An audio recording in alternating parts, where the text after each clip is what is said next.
People often wait for confidence before they take action, but you need to take action to build confidence. There's that underarching feeling that you want to achieve more, then actually go after that. 90 days ago, Nat had a business idea. Within 60 days, Nat had paying clients. How do you go about the planning and the structure and your routine and your to-do? There's a lot involved in the setup. I was sort of a bit scrambled as well. Like I'd sit down and I'd touch a bit on this and a bit on that, and it was just all over the shop. But when I had our meeting, you gave me an actual to-do list and how to work through that and how to keep track of it as well. You're not enjoying your job. You feel like you've got some sort of passion that you want to pursue. What advice would you be giving? Time to get fired up. Yeah, I'm getting fired up. Your thoughts can become plans. Plans can become actions. And actions become a reality. We share powerful stories and simple steps to fast track your business and personal growth. Are you ready to make it happen? Let's get fired up. Welcome back to the episode. We are still here with Natalie, the owner of Your Happy Nest. In the previous episode, we spoke about what her business is and the problems she solves and who she helps, which is absolutely amazing. What she's essentially doing is giving parents their life back by getting their kids to sleep through the night for those that are having problems. In this episode, we're going to talk about how 90 days ago, just 90 days ago, Nat had a business idea, and within 60 days after that idea was thought of, Nat had paying clients. So I think we're all interested to find out how she did that, what steps she took, what challenges she had along the way, and what support she got, and see where you're at in the journey as well now. But let's just go back a bit, Nat. Let's go back to that 90 days ago. I guess you've come up with the name, you've come up with the idea, the concept. What do you do next? Everybody's got ideas and concepts and can go and buy the domain name for the website. That's kind of the easy part. So once you've done that, what did you do next? That is the easy part, isn't it? Going, yes, I have an idea. I'm ready to go. And I had that. I had my resources and what I'm going to tell these people and how I'm going to sort all their problems out. And then I just went, ugh. It was like having opening the puzzle box for the first time. And I've got these 2,000 pieces and I started with the border. And then I'm like, well, how the hell do I build this puzzle? Like, I don't know what to do. I've been in the health system my whole life. Like, that has been my job. I don't know about business, let alone like Facebook and Instagram and, you know, how to reach people on that, like total amateur on that. So I reached out to Benny at Fired Up and wow, like after our first session together, I was just like, this ball's rolling. Like I was so amped up. I knew exactly where I needed to go. I knew exactly what I needed to do. And I was like totally out of that rut. I used to sit at the desk going, okay. And I'd sit there for maybe like 30 minutes and just go, well, I don't know what to do now. So I'd walk away. But then after our first meeting, I was just like firing up, just like 5 days a week, I could do work, you know, and it was amazing. Yeah. Yeah.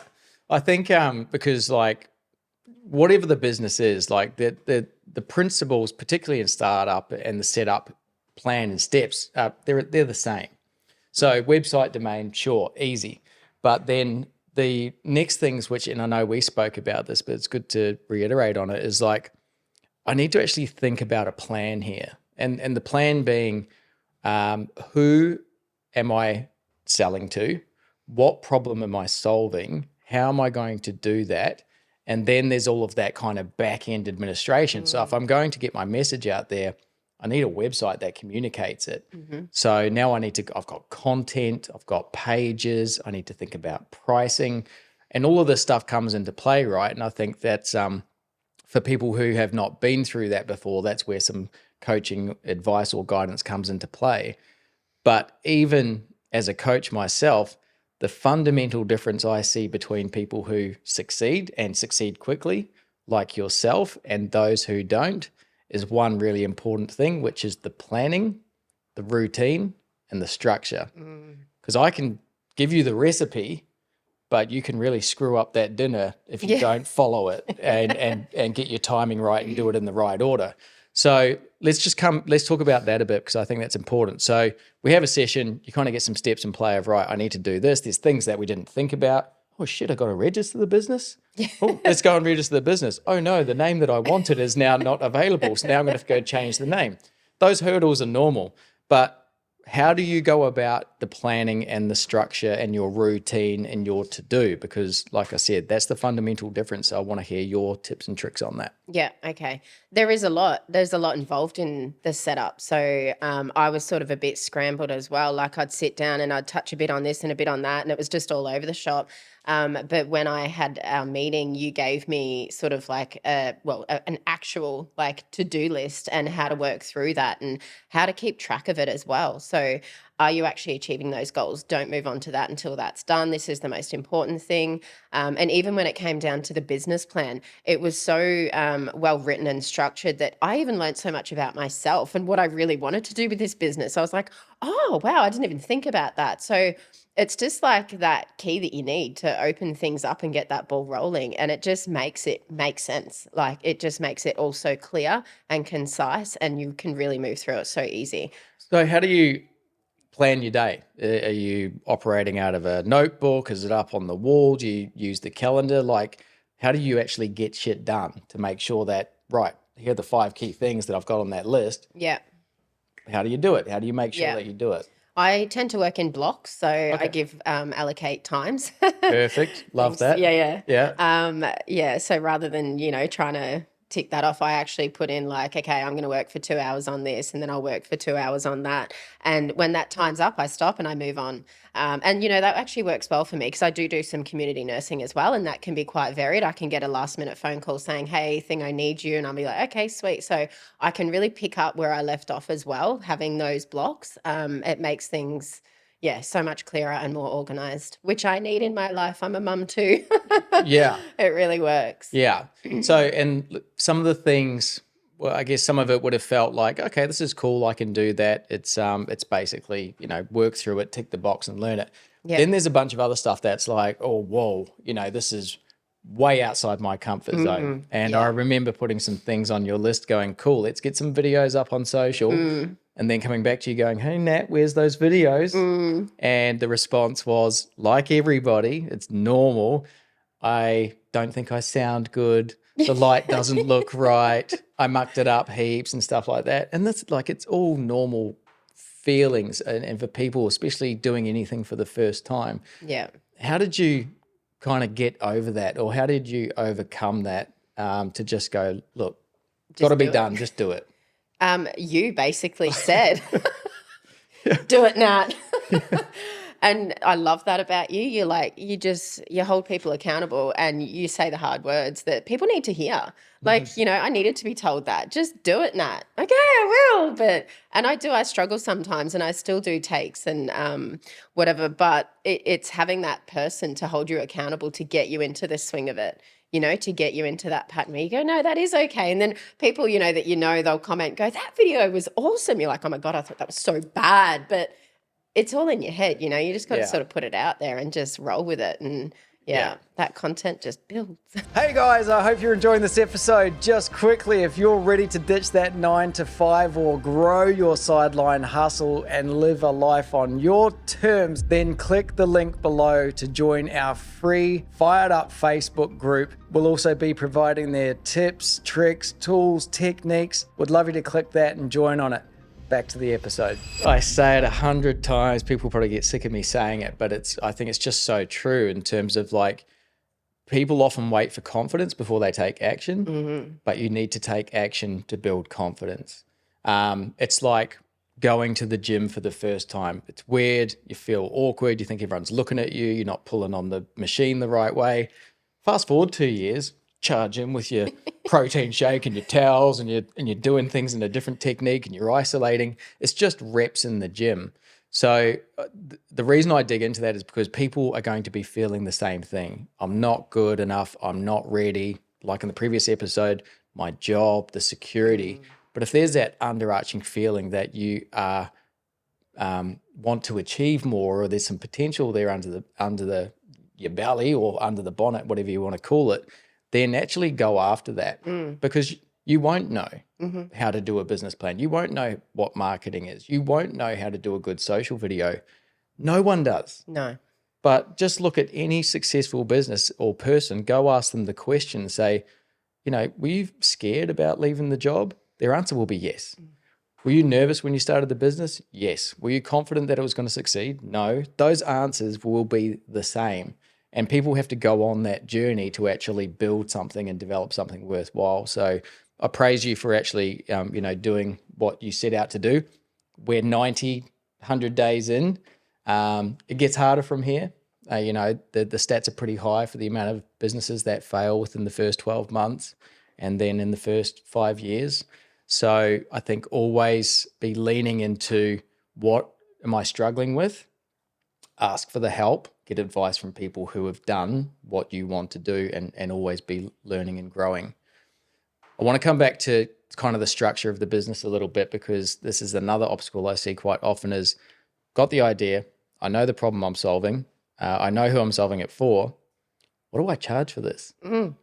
So how did you go about coming up with pricing? I'm not very good with stuff like that, right? Like I don't like ripping people off and I always want to be fair, and you actually said to me, you've got to shock people with your price, and I was like, okay. So I had a look around to see what people were offering and what the average sort of price was and sort of went from there. And, I did look back and you can't charge per hour. Like I know I put in a lot of time in between our actual phone calls, like just even messaging and finding them resources even, it all takes time. So yeah, the pricing thing, that was interesting. But I guess you have to also work out, I don't have costs to cover. Like I'm not buying products and stuff like that, right? So that's so different. So how do you charge out your time? I mean, for me, time is my most precious thing at the moment. I'm very short on it. So yeah, my time is very valuable. So you do have to charge that accordingly, don't you?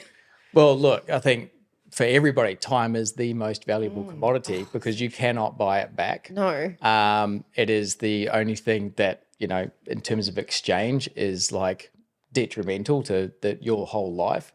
I think when it comes to pricing for anyone, for anything, it always comes down to the value. So, there are, I don't know, there are midwives that might be $400. Then I could find a midwife if I wanted to for $5,000. They're both midwives. So what's the difference? The difference is like what value can they offer? What experience do they have? And one of the sayings is worth what paid for. So if that midwife is worth $4,000 an hour, they will get paid that. And we will know because people are on a waiting list going, I want you, I want you, I want you. You have to get to that point over a long period of time because you have built a reputation. There are speakers that go on stage for 30 minutes for $100,000. They didn't just start a business and go, hey guys, I'm going to shock you with my price. Website just started. It's $100,000 an hour. It won't work. So I think that's where, you're at in the phase as well. And that's where everybody should be thinking for the long term, but particularly in the early phase, your first goal now is with those initial clients is to give them an absolutely unbelievable experience, provide a ton of value, over deliver, bring in that absolute wow factor. Because once you start getting a few runs on the board and people are going out for their functions, birthdays, barbecues, holidays, guess what they're talking about? Me. You, exactly. 100%. So that's what you need to be focusing on now because every customer that you deliver something amazing to then starts, I call them the silent salespeople. They're the ones out there talking about you and everything else.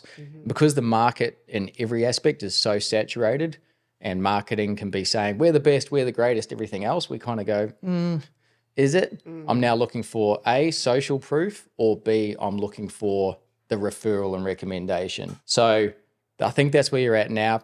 As we come back to pricing, whatever your pricing structure is now, it will not be like this in 12 months' time. Yeah. And you have to be prepared to evaluate and evolve and change. Yeah. I just want to finish on this because, again, I think it's an important message. You've done so well at executing the plan.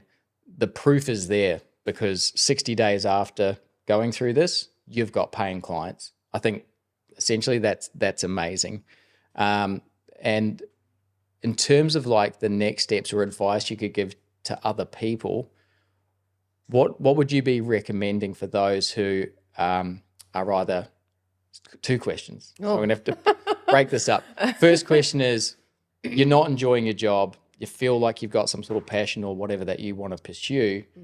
What advice would you be giving to them about trying it or actually working through that? Yeah. To start anything, it's going to be scary. You're going to think, I can't do it, but you've just got to take that step. And it's like starting a new job. You are such an amateur and you're walking in there going, oh, I have no idea what I'm doing. And then in time, you become really confident, and that you've just got to take those steps. Like, you've just got to take that step and go, I'm going to do this. And, you know, the beauty of it is most of the time you can hang on to your job until you sort of, you know, work your ass off, get the two things going, and then counterbalance it and let that overtake. And then you can quit your job with confidence. I mean, I had to, you know, start from scratch with no income. It would have been great to sort of like ease my way into this, but I had to just like swim. Yeah, we had that scenario where the job was cut off, so you had to. But yeah, I like that advice. Like, if you do have an income that can pay the bills, great. Now you start working on that sideline thing in the background. They call it your 9 to 5 pays the bills and your 5 to 9 builds your life. Yeah, but that means stop watching the Netflix and scrolling and stuff, and actually put some time and energy and effort into it. Yeah. Last question to wrap this one up, Nat. How important is it to go and seek advice and help for this type of thing? Oh, extremely. If I hadn't have seen you, I would have given up. Like, I'm not even, I would have just been like, I sat there for like, I mean, I had all my information ready and I didn't know where to go from there. So having that guidance, it just gives you that confidence to push through. And when you do come across the barriers, you got that help to smash them down and keep moving forward. And you need to move forward constantly. You can't just stop and go, right, what do I do now? You need to constantly move forward on it. Yeah, 100% agree. Yeah. Nat, if people want to learn more about you and go and see what you do and find out, tell us what's the website address? www.yourhappynest.com.au. Cool. Go and check it out. If you know parents struggling because they can't sleep, she's the go-to. If you want to go and have a look at her website and learn about how she's gone around this, then please do. She's also in the Fired Up group. So if you got questions, how did you do this? What should I do? I'm sure she'd be happy to help. Definitely. Thanks for coming. Great to see you. Oh, thank you. And hope we get you back in the future once things are kicking along better. Yeah, sounds good. Catch you later. If you've enjoyed this episode, then subscribe on YouTube or follow our podcast on your favorite platform. We drop a new episode every week. You'll be doing us a massive favor. If you know someone that would benefit from listening to this, then share it with them. You'll be doing them a massive favor. And if you want the tips, tools, and resources to support you on this journey, then join our exclusive Facebook community and follow our socials. You'll be doing yourself a massive favor.